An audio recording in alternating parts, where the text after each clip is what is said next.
Salut la compagnie, c'est Jules Melon et aujourd'hui dans un Ciné Critique, je tenais à rendre hommage à l'acteur Bruce Willis qui a annoncé la fin de sa carrière il y a quelques jours pour des raisons médicales. Et comme le monsieur a énormément apporté à l'industrie cinématographique et que j'ai de très bons souvenirs avec lui, je voulais lui dédicacer cette vidéo où je vais revenir sur un métrage assez récent.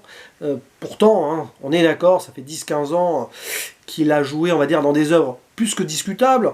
Si l'on accepte donc le film dont je parle aujourd'hui, ou la même année Moonrise Kingdom, et bien sûr le Glass de M. Night Shyamalan.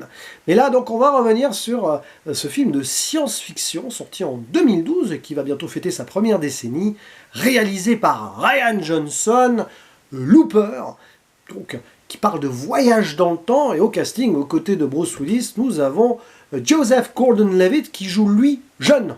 Mais oui. Nous allons bien sûr développer ceci dans le synopsis. À leur côté, Emily Blunt, en mode survivaliste et tout, un petit peu comme elle le fera par la suite dans Sans un bruit, c'est amusant. Il y a également Paul Dano, qu'on voit rapidement au début du film, mais marquant comme d'habitude. Citons aussi la présence de Jeff Daniels et de Piper Perabo, et tandis que le jeune Pierce Gagnon, qui devait avoir quoi, 8 ans à l'époque, je ne sais pas, je dis ça au hasard, interprète un enfant très important, notamment en seconde partie de film. Et alors, c'est une histoire de boucle, d'où le titre Looper, mais on est dans un futur proche déjà, dans les années 2044 je crois, et on voit des gens qui sont prêts à tuer, enfin des tueurs en série si vous voulez, mais bon, des exécuteurs si vous voulez, qui doivent se rendre à un endroit précis à une heure, voilà, tout ça c'est très minuté, pour tuer des gens envoyés d'un futur encore plus lointain, en 2074, hein, parce que dans ce futur encore plus lointain, tuer est compliqué, je simplifie, donc il renvoie dans le passé pour qu'il n'y ait plus de traces, forcément, puisque la personne du futur, elle disparaît complètement si elle meurt dans le passé. Enfin, vous voyez ce que je veux dire. Et donc ces exécuteurs sont là, et parmi eux, on a Joe, joué par Joseph Gordon-Levitt, qui vit sa vie ainsi en gagnant des lingots d'argent à chaque fois qu'il tue quelqu'un, et il amasse ceci dans son coin pour être tranquille. Et un beau jour, ces gens, donc ces tueurs, savent que leur carrière va être terminée quand ils s'abattent eux-mêmes, parce que c'est un système étrange, mais 30 ans après, ils seront traqués par un mafieux, un leader total qui s'appelle le Rainmaker, qui donc s'attelle à faire tuer tous ces loopers 30 ans après au maximum, et donc hop, il les renvoie se faire tuer par leur double du passé 30 ans auparavant. Et donc, quand c'est le cas, l'exécuteur tue quelqu'un, il regarde, et là, ce n'est pas un lingot d'argent qu'il a, mais des lingots d'or. Et là, il sait que, en gros, il est à la retraite. C'est pas une montre en or qu'on donne à certains policiers et tout, dans certains états des États-Unis. Je sais plus si ça se fait, mais des trucs comme ça. Ou à l'armée, je sais pas. Bref. Non, là, c'est des lingots d'or, et en gros, voilà, il vous reste 30 ans à vivre tranquille. Maintenant, faites ce que vous voulez, mais dans 30 ans, vous êtes mort. Et à un moment, Joe, il arrive à avoir son lui du futur. Sauf que son lui du futur, il ne va pas se laisser tuer comme ça. Il va se rebeller, empêcher Joe de nuire temporairement. Il ne va pas se tuer lui-même, sinon il n'existe plus. Hein, voyage dans le temps, paradoxe et tout. Et il revient dans le passé vivant, parce qu'il a une mission particulière. Et Joe, lui-même, donc, 30 ans avant, va essayer de s'arrêter, arrêter sa version du 30 ans du futur, mais forcément, les deux vont se rencontrer et vont essayer de se comprendre ou pas. Et tout ceci est mis en prélude par un autre looper joué par Paul Dano qui voit son lui du futur et qui n'arrive pas à le tuer parce que son lui du futur a réussi à le prévenir. Enfin bon bref, c'est un bazar, mais c'est simple en fait. C'est à la fois plutôt facile à comprendre, mais compliqué, parce que c'est du voyage dans le temps. Et donc j'ai revu le film pour l'occasion, parce que je l'avais vu à l'époque, pas au cinéma, hein, mais quelques mois après. Et ce n'est pas mon film préféré du genre, ce n'est pas mon film préféré de Rian Johnson, mais c'est quand même très bien sur certains points. En fait, j'ai envie de dire que c'est un métrage frustrant. Il y a une très belle idée de départ, à la fois originale mais classique. Hein, c'est du voyage en temps, on a à peu près tout fait maintenant dans l'histoire de la fiction sur ce point-là.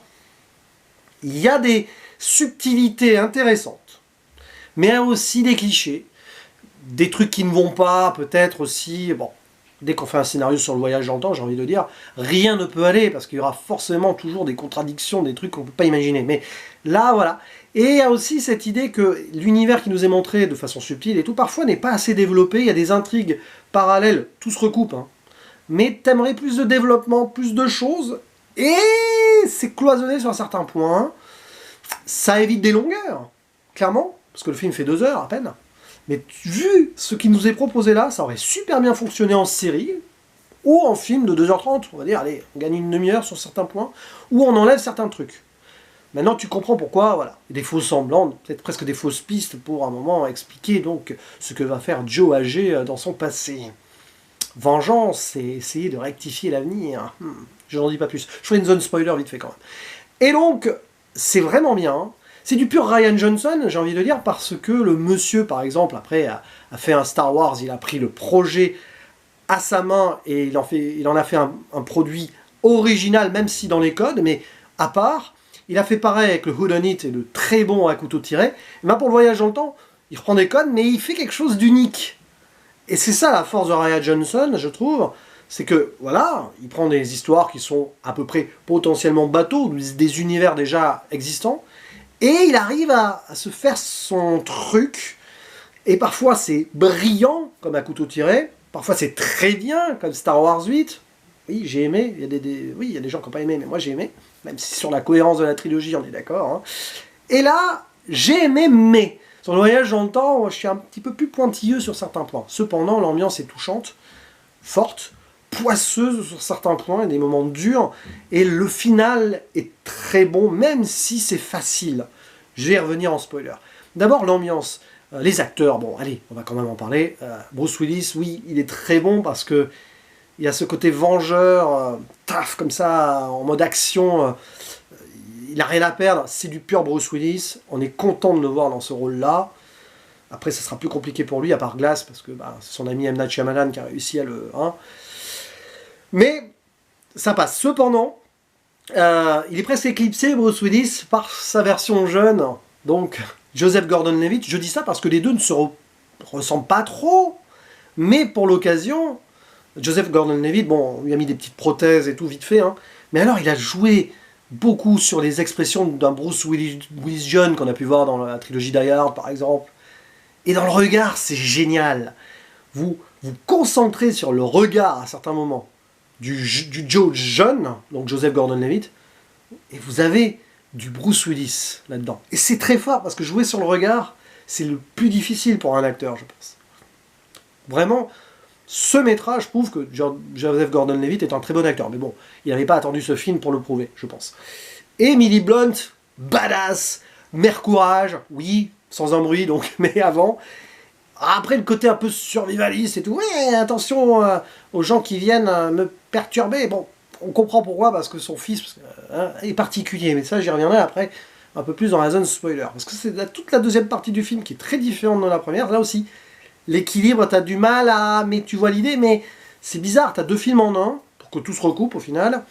Et sur le rythme et l'ensemble, voilà.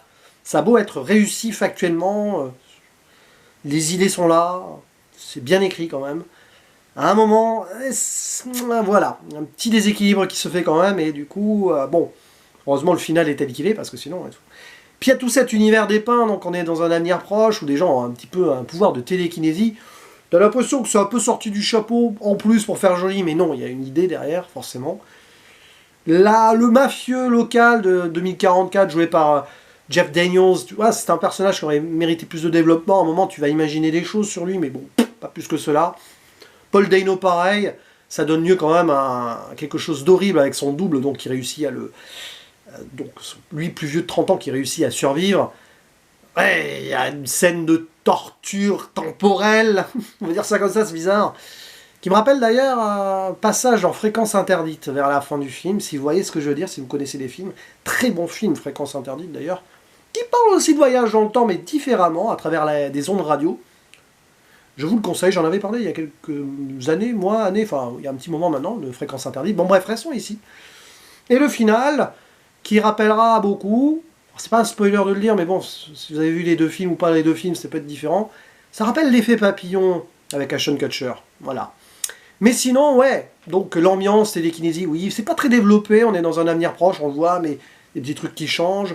La drogue, Joe, jeune, est absolument accro.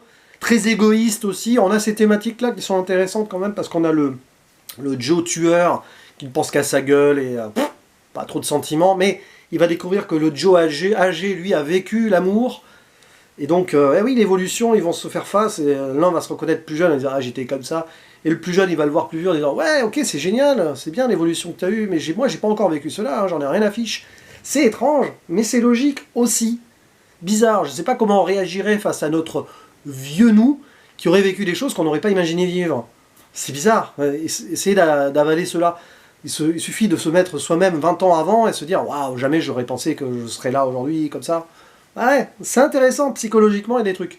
Mais là aussi, voilà, après cette discussion, une discussion dans une sorte de resto et tout, on passe à l'action, les deux sont pas sur la même longueur d'onde, puis ils vont se courir après, et peut-être se réunir ou pas, à travers une quête du Joe âgé qui essaye de sauver son amour, quoi. En gros, en revenant dans le passé et en faisant en sorte qu'elle ne meure pas. Je spoile pas, c'est assez vague. Voilà. Mais du coup, maintenant, je vais aller dans la zone spoiler pour expliquer la fin, parce qu'elle m'a touché, donc je vais en parler. Spoiler. Elle m'a touché, mais c'est classique. C'est un peu l'histoire du je vais dans le passé pour éviter quelque chose, mais en fait, c'est moi, en allant dans le passé, qui va créer ce quelque chose que je voulais éviter. Voilà. L'effet papillon, le film, et aussi le concept, parce que dans l'effet papillon, c'est ça, on a un héros qui essaye de changer les choses pour que ses proches ne vivent pas des trucs horribles, mais au final, il se rend compte qu'à chaque fois qu'il règle un problème, il en crée un autre, que ce soit pour lui ou pour les autres, et que ça n'arrête jamais. Et on sait comment ça se termine dans l'effet papillon. Enfin non, parce qu'il y a plusieurs fins, mais il y a une fin plus tragique, Director's Cut, où eh ben, on se rapproche de cette fin-là, puisque au final, le Joe jeune, pour faire simple, je commence là-dessus, décide de se tuer.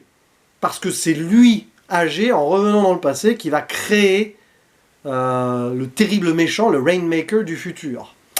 Et c'est ce Rainmaker du méchant qui a tué donc son futur amour et tout. Donc, Joe n'a pas d'autre choix que de se supprimer maintenant pour éviter que tout ceci arrive et d'autres drames derrière. C'est violemment dramatique. C'est là à la fin où l'égoïste prend conscience des choses, d'un seul coup il a une vision. C'est très frontalement marqué avec une narration d'ailleurs.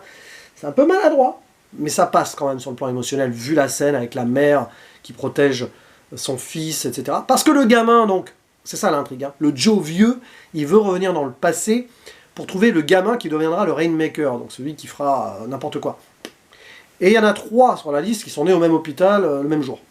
Et l'un de ces 3, donc, c'est le fils de Emily Blunt, parce qu'il a des pouvoirs télékinésiques, oui, mais extra larges. Lui, il peut faire autre chose que mettre une pièce en lévitation, et c'est lui qui, dès qu'il pète un plomb, ça part dans tous les sens, donc il peut devenir un dictateur en herbe. Et là, on arrive, donc, tu arrives dans le passé, tu te dis, mais ce n'est qu'un enfant. Alors il va en tuer un, quand même, le vieux Joe, il va en tuer un avant, mais c'est là, c'est le principe du et si on pouvait aller dans le passé pour tuer Hitler s'il est enfant, est-ce qu'on le ferait? Parce que l'enfant lui-même, il n'est coupable de rien, il est innocent. Ce n'est pas une prédestination aussi, c'est son éducation et les choses qu'ils vont vivre qui vont faire qu'il va devenir quelqu'un de bien ou la plus horrible des personnes sur la Terre. Et bien ici on a le même concept. Le petit gamin au début, le pauvre, il aime sa maman, c'est compliqué et tout. Mais rien ne le prédestine sur le papier à devenir le tyran qu'il sera après. Et en fait, qu'est-ce qui va se passer? Le vieux Joe, en voulant tuer le petit, à un moment, il va tuer la mère qui s'interpose, ça c'est la dernière scène, hein, et c'est en faisant ceci que le gamin va partir dans un train et ruminer sa haine pendant des années en devenant complètement cinglé et devenir le Rainmaker. Donc si Joe n'était jamais allé dans le passé, jamais il aurait vécu tout ceci. Tous les drames n'auraient pas existé. Donc c'est lui la cause. Alors qu'il cherchait à empêcher tout ceci. Vous voyez? Donc ça c'est bien. C'est classique. C'est du déjà vu. Hein. Mais c'est fort. Parce que émotionnellement, la dernière scène, elle est terrible. Tu peux la voir venir ou pas, peu importe. Le film, il se termine, tu es là. Paf! Mais bon, il y a eu tout le build-up avant qui est logique en fait. Toutes ces histoires à côté, tac, tac, tac. Tout se relie parfaitement. C'est un peu long par moment, ou pas assez développé, ça dépend. Et malgré le bon jeu des acteurs, les thématiques intéressantes et l'écriture, tu te dis qu'au final, il manque un petit truc à ce film. Mais par contre, on n'enlèvera en rien la belle patte personnelle d'un Rian Johnson qui vraiment a fait un film très intelligent, quand même, hein, quoi qu'il arrive, et avec un bon scénario, parce que c'est lui qui a écrit aussi, c'est un auteur, Rian Johnson, ça c'est sûr.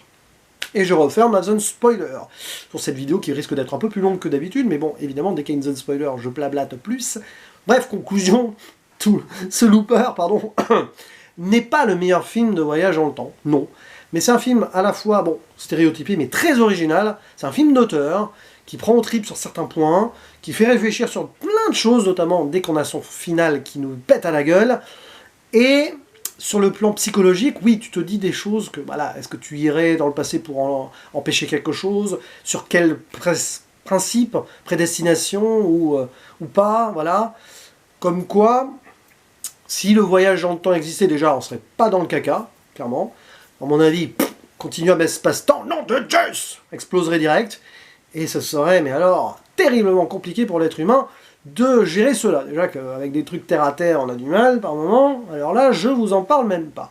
Mais bien sûr, ce looper, il mérite le coup d'œil. N'hésitez pas à dire en commentaire ce que vous pensez de ce film, de la prestation de Bruce Willis, parce qu'elle est un peu ici pour cela, cette vidéo, pour ce monsieur, qu'on espère, voilà, on espère qu'il puisse vivre ses derniers jours tranquillement avec sa famille et les proches, et puis voilà. Il ne me reste plus qu'à vous dire à la prochaine. À vous la parole, dans les commentaires. Ciao.